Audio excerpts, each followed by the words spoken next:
The man didn't believe the young boy, so after arriving at his destination, the man called the police. But by the time the police arrived at the location where the man had dropped them off, they were gone.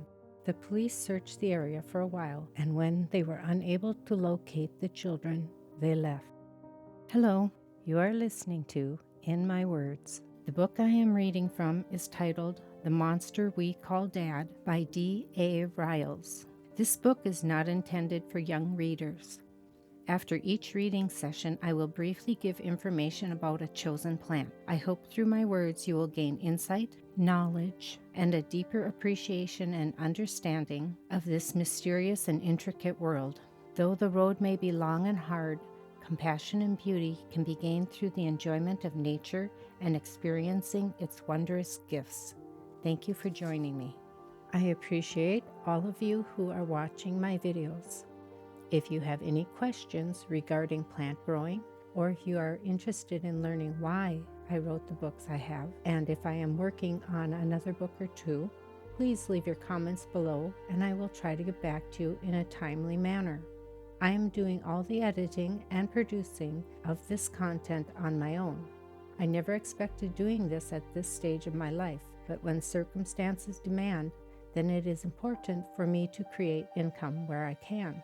Leaving a comment will help my videos get noticed more in the future and allow other people to view them. Also, purchasing one or both of my books will be very helpful.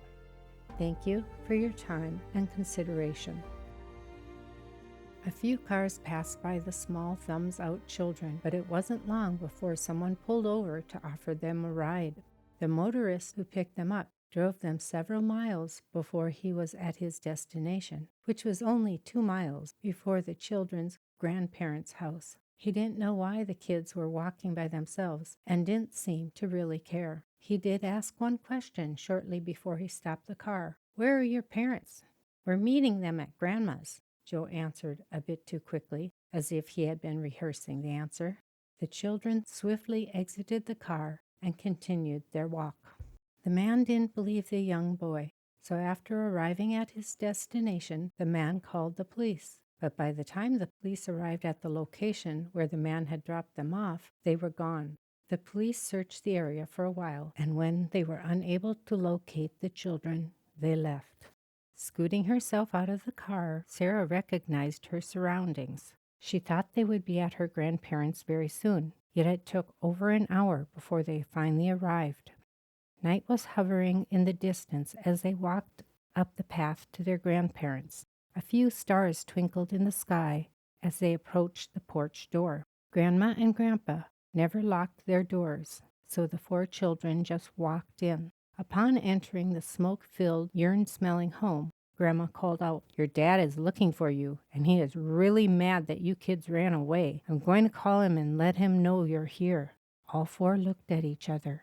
Tears began to fill their eyes. Now was too soon for him to come. The monster would be with Dad. They were sure of it.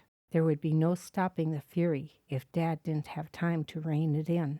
They thought if they could wait until tomorrow, then maybe he wouldn't be so angry and the monster wouldn't show itself. Why did Dad get home early? Joe thought to himself. He wasn't supposed to be home until tomorrow. Fear crept over his body as terrifying images ran through his mind. Braving the small amount of retribution that he might receive from Grandma compared to the tremendous wrath which he knew they would most certainly get from Dad, Joe walked over to Grandma and said in his most convincing voice, "Could you wait until tomorrow? We're really tired and would like to spend the night with you." Looking as innocent as possible, Joe bowed his head, peeking his eyes upward, waiting to hear her answer.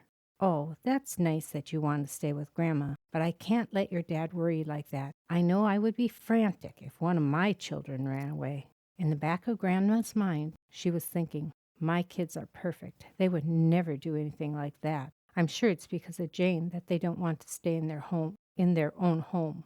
Grandma turned from the boy and made a phone call to her son. For over an hour, the children waited for Mom and Dad to come and bring them home.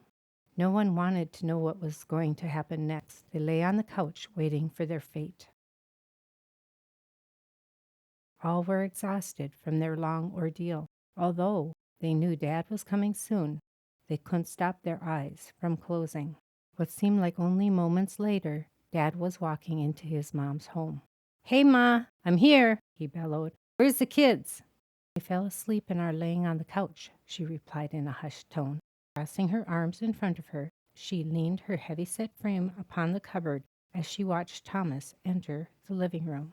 Grandma had just opened up the couch so the children could sleep on it. It was very comfortable. A burgundy-colored velveteen surface gave the couch a luxurious appearance. All Grandma had to do was pull it into a V and push downwards. Even though the couch was relatively new, it too smelled of urine. Hearing Dad's thunderous voice calling them, "Wake up! I know you're faking it." The children woke with a start, their eyes wide and intense. Fear echoed through them, each one seeing the monster grow within Dad. Not knowing what to expect, they said to Grandma, almost in unison, "Can we sleep here tonight?" "Sure," Grandma said. "Lay back down and your dad can bring you home tomorrow." Dismissing the children and turning towards her son, Olga said, "Say, Thomas, why don't you spend the night? That way you don't have to drive all the way home." Pausing briefly, she added, "I can make up a bed for Johnny and Melody so they'll be able to have a good night's sleep too." Continuing on, Olga looked briefly toward Jane and commented, "So you just needed to come with Thomas. Is that so you can spy on him? How awful that you're not able to trust your own husband. And to think he actually was able to come home a day early from his trip. You're such an ingrate." Digging her claws in just a bit deeper, she added, "Maybe you should trust your husband instead of having to keep him on a ball and chain." Not taking notice of the burning hatred that Jane was feeling toward her mother-in-law, Olga continued on with her rant. "Besides, it's also quite inconsiderate of you for not thinking about my 2 young grandchildren." Finishing her rant, Olga said, "You know Melody is also my godchild. What a pathetic woman you are." "Jesus, Jesus."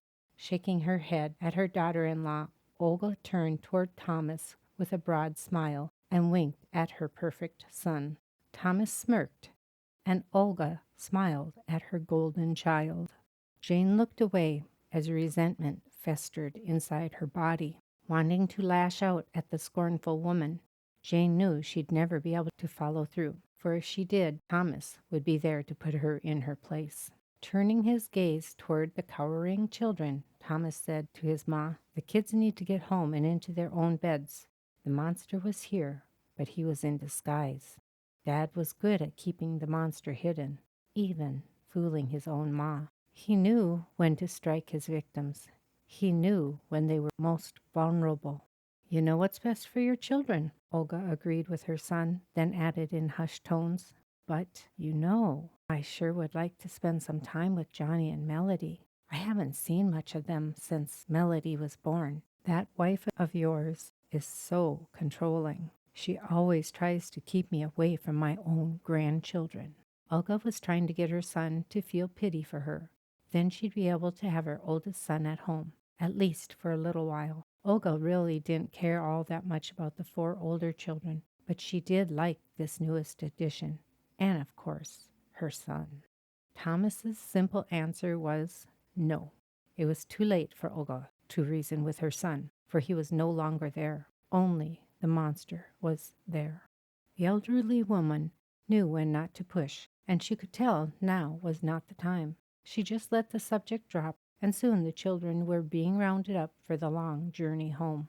Piling the 4 crying kids in the very back of the blue station wagon, Dad and Mom seated themselves in the front with Johnny and Melody set in between them. Then all 8 went home. During the ride, Dad slowly unleashed the monster. The metamorphosis occurred gradually, painfully. "Put your hands on the roof of the car and keep them there until we get home," demanded the vile monster. The children did as they were told. There was nowhere to go, nothing anyone could or would do to change the situation.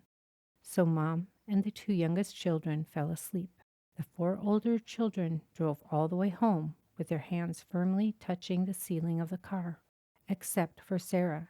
She was too little to reach the roof with her palms, so she had to use her fingertips. It was very late when they arrived back at the house.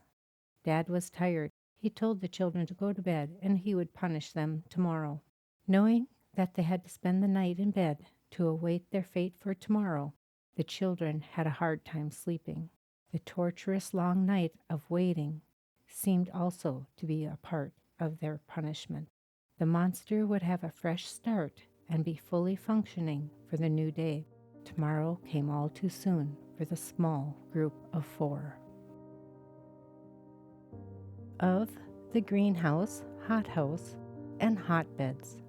The greenhouse or conservatory and the hothouse or forcing house are buildings for the reception of exotic vegetables which would not thrive or come to maturity if constantly exposed to the open air in this climate.